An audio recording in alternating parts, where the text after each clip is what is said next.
Well, hello, good morning. Good morning. How are you? I'm well. I'm well. It's been a long time. I just got back from my morning walk. Looking at the milestones of our history, I stumbled across just a simple statement but in 1983, um, your group started two things, social justice and the beginning of a food program with LUM. Oh, Here, grow a row and row a row. yeah. And we So, had a community garden uh a couple different places. It was around the whole, I mean, what was motivating that was something deeper, not just a project, but LUM had been doing a lot of direct service programs, and I wanted to diversify. Maybe you've heard me talk about the three legs of mhm, LUM Social Ministry. One is direct service, and that's the easy one. yeah, yeah. It's easy to create a jubilee. It's easy to have a food bank. I mean, not that it's not work,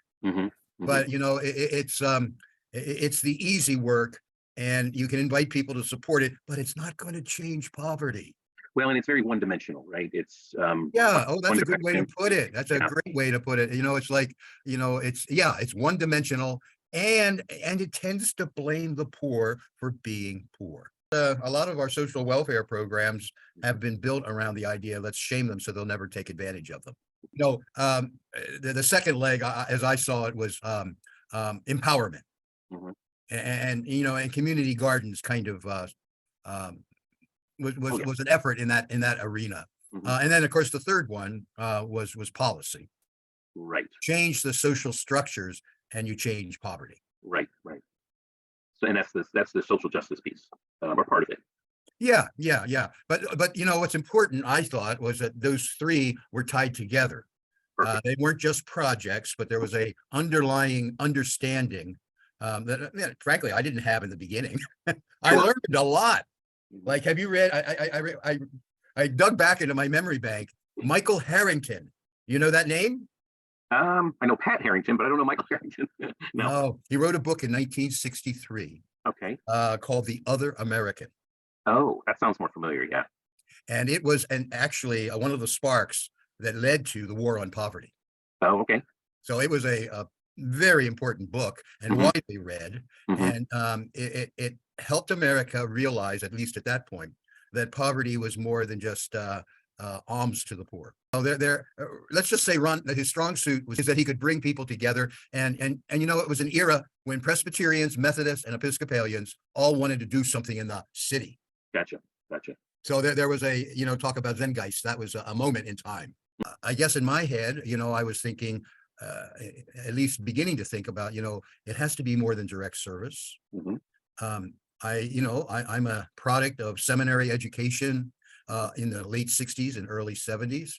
And I went to school in Pittsburgh because I wanted to be involved in, well, I mean, I'm not sure we called it poverty issues at the time, but, hmm I wanted to be involved in transformational work. hmm So coming forward to LUM, I thought, we had this strange program called the Advocacy Program. hmm The current staff, what I inherited, didn't like it.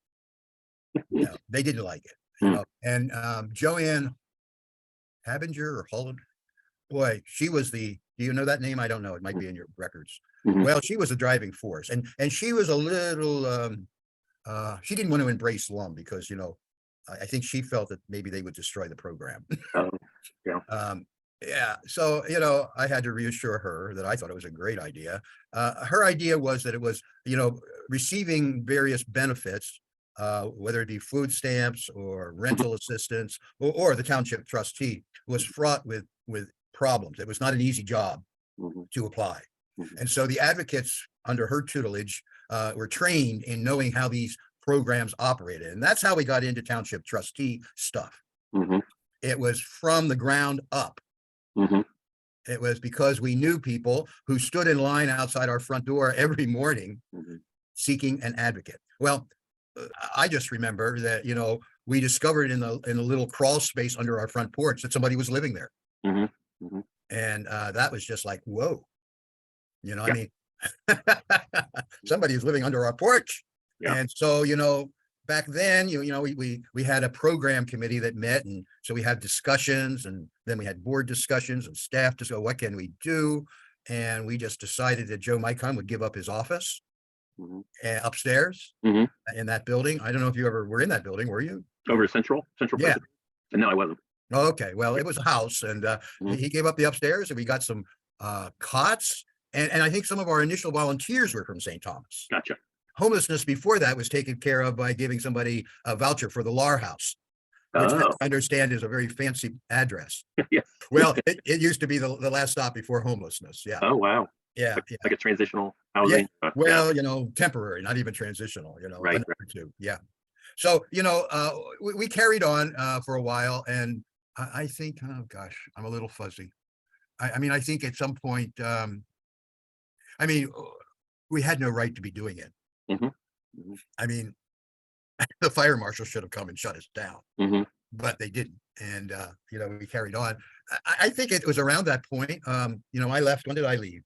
80, 88, 89. I'm not sure. Mhm. That Joe came on the scene, and I think that was one of the initiatives for the building. Mhm. And Mhm. I think they still carry that through. So what was I looking for? It wasn't I was looking for so much a legislative and social justice achievement, but getting back to the three legs of the Mhm. stool. I was looking that the ministry would be rounded, well-rounded. That yeah, we do our goody good Jubilee Christmas. Everybody loves Jubilee Christmas, Mhm. but we kind of transformed it in a way, and and I think they still carry this on where poor people and well-to-do people interact. Oh, yeah. You get those leaders from the churches to come together. I think it's worth delving into the idea of Jubilee, which is outrageous, Mhm. that every 50 years debts get canceled. Mhm. Now, who would do that in America? Mm. So, I mean, I think this is some of, what motivated me was some of the outrageousness of the gospel. Mhm. Mhm. And I think if you just focus on projects, you lose some of that. Mhm. Mhm. So I was thinking of our conversation, Pablo, and I thought, you could have a social justice team or committee, and you could, study legislation or whatever. And you should know what's going on. But I think as an organization that has its roots in people of faith, that spending some time understanding the social aspects of that faith, and maybe not just Christianity. But I wanted to mention, I think, how did all this get started? I think it was an evolution of myself and others, and it required some study and reading. And so I want to recommend the Michael Harrington book, Other. Okay. I think it's a pivotal book. Mhm. And, it's outdated, of course, but it really looks at America, which hasn't changed that much because the current book of Poverty by America, have you heard of it? Yes. A guy by the name of Matthew Desmond. He's Yeah. been on some of the talk programs recently. Mhm. The book just came out, and basically it's, a very thumbnail. He's talking that, poverty has been persistent in America, in Harrington's time, about 12.5%, and now it's higher, 13%. Mm. Why? And he says his thesis, and he goes on to explain it, is that poverty benefits. Mhm. It benefits middle and upper income people. I'm just thinking that rather than rush into a project, a social justice project, let's spend some time in having a social justice understanding. Right. Which you think is one of the key foundational pieces of any social justice ministry. Yeah, I do, because, without it, when you get into the thick of Mhm. policy, Mhm. you have the individualistic approach, Mhm. and then you have you have more of the socialist approach, Hmm. and then you have people of faith who are, they don't know where they come down. Mhm. They kind of forget that Jesus didn't come just to save souls. Actually, that wasn't his primary purpose. Mhm. I mean, when I would talk, I often would go and give it. I had a little talk based on another book, Mhm. John Howard Yoder. Do you know that name? Mhm. Well, he's written quite a few books. One, I did a quick look, and I couldn't find the book that was kind of like my companion to the Bible. But he's written profusely Was he on the politics and justice and the Bible. was he the politics of Jesus guy? Yes, that's it. Yeah. Is Politics it? of Jesus. Yeah. Yeah. And I guess I would envision that maybe starting with your group of 3 going to see Desmond, that you have a group that is consciously studying and discussing, what causes poverty. Mhm. Is it the defect in Black people? Yeah. Is it the drugs that so many homeless people are on? Mm. So, or it's like planting a garden. New gardeners think, oh, we got to find the seed and just put it in the ground.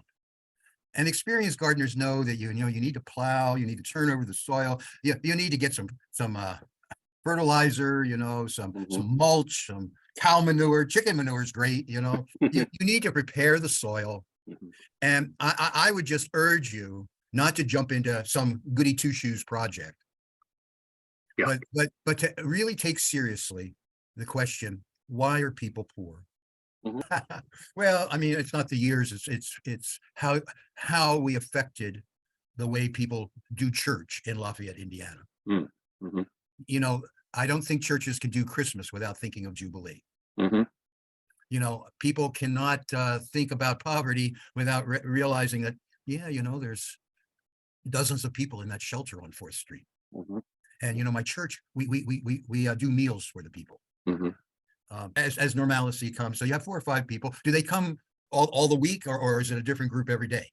Different group every night. Mhm. So by the end of a week, you got 20, 25 people, right, that have been exposed. Mhm. Ooh. Yeah. What do you do with those folks? Mhm. What do you offer them? Yeah. It's a good question.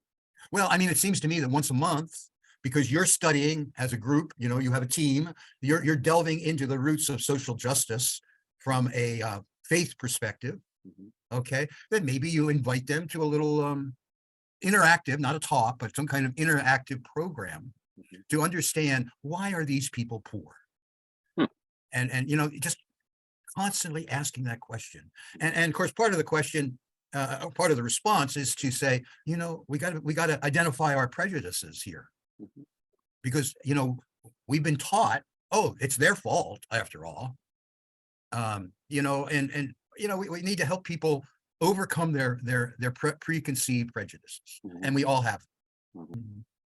Well, I guess that LUM has affected the way people do church. Mhm. Mhm. Don't forget that in Jewish and Christian theology, there's this notion of kingdom. Mm. And we do forget it. It's not just feeding the hungry, clothing the naked. It's welcoming God's kingdom Mhm. and all the implications of that political term. I think it's used in the Bible as a positive and as a corrective, that we're not talking about individualistic piety. Right. We're talking about communal Mhm. kingdom Right. that's organized in a different way than our current Gotcha. powers and principalities and powers. So kind of hospitality and dignity and Yeah. Well, that's a good question. What does God's kingdom? We pray, your kingdom come Mhm. on earth Yeah. as it is in heaven. Mhm. What does that have to do with poverty? Mhm. Great question. Mhm. And it may not be so important that we come up with the answer Mhm. as we come deeper into the question. Right. Right. And that. So, you have those 25 homeless shelter people, and you invite them to a conversation. You've been with the poorest of the poor in Lafayette. Mhm. So, we want to invite you to a conversation where we discuss, what does the Lord's Prayer, of course, this is assuming they're all Christian affiliated, Mhm. but thy kingdom come on earth as it is in heaven. What's that have to do with our poverty that we just experienced? Mhm. I just, I think there are opportunities in your current system of doing things where you could begin to explore these questions. What did I do to make this? It wasn't just Jud Dolphin, it was setting up that system Mhm. that allowed those kinds of considerations. And I became a storyteller, Pablo. I Mhm. would tell the story of people abused by township trustees. Mhm. I would tell the story of a trailer park that suddenly was closed down. Hmm. Where did those people go? You're in both the yin and the yang, because you're in Indiana. A lot of things that a lot of other places are already doing, Indiana hasn't even thought of. Right. So you can look brilliant by just understanding what's going on elsewhere. Okay. Mhm. and adapting it to Indiana. Of course, then the other side of it is you're in Indiana, and it's difficult to get change. Mhm. So, I mean, we're in a society, I think, these days where we want instant gratification. Mhm. And social justice work can take decades. Mhm. I mean, we all have time on this earth, right? It's Mhm. limited. Mine's running out. I turn, how old am I? 78 this year. Wow, that's awesome. Yeah. But I mean, I guess it is a kind of, what do you call it? What kind of question? Not a pivotal question. It's a core question of each person. What would you do otherwise? Mhm. I mean, let's say that you decide I'm just thinking out loud. Mhm. You Mhm. decide that one of the reasons people are so poor is there aren't many opportunities, really. Mhm. Okay, so what could LUM do to expand opportunities? Mhm. Or we might decide, this welfare system where, there's reams of paperwork to get inadequate money for a month. How could that be changed? Mhm. What would it take? Mhm. I mean, these are deep questions. These are not quick Yeah. fixes. These are not quick fixes. Yeah. And I think that's why digging deeper into understanding why are people poor Mhm. is so critical. Because if you come up with, oh, well, people are poor because they're defective. And so, all we have to do is rework them somehow. Well, hope is not quick accomplishments. Mhm. Hope is, knowing that Martin Luther King said it. History is bending towards justice, and our job is get on the pole and bend it a little bit more. Mhm. Hope is really of things unseen that aren't here yet, that might not even happen in our lifetime. And so, how do they maintain their hope? Mhm. Good question. I mean, I don't know the answer, but our conversation here this morning needs to get replicated Mhm. among a wider circle. And I think that you and Wes and other leaders are in a position to spark that to happen. And importantly, what can we do? What can we do now that will strengthen hope and overcome despair Mhm. and make this a place where if a Black teenager knocks on your door, you don't run for your gun to shoot him. Yeah. I mean, the obvious around healthcare Mhm. and income, Mhm. anything dealing with those two things I think are important. But again, I want to caution jumping to a legislative agenda Yeah.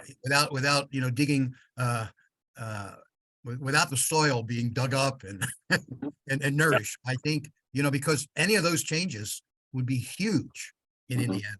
Mhm. Didn't you have something that you had on your agenda around income? Mhm. Yeah, there was a earned tax credits. Earned income tax credit. Mhm. It's proven Yeah. it lifts children out of poverty. Why wouldn't we want to do this? Mhm. And let's not dismiss politics. I mean, it is political in the Yeah. sense that it takes a decision for all of us to come together and say this is a good idea, Mm. Yeah. and that's politics in a hopeful way. In a kingdom way. Ah, yeah, thy kingdom come, earned income tax credit, Yeah. one small step. Yep. I think we get new ideas from people who have spent time thinking about these things. Yeah. You just don't know what can happen. And what one little spark. I mean, Bakley said, why do we pay hero with other people's children?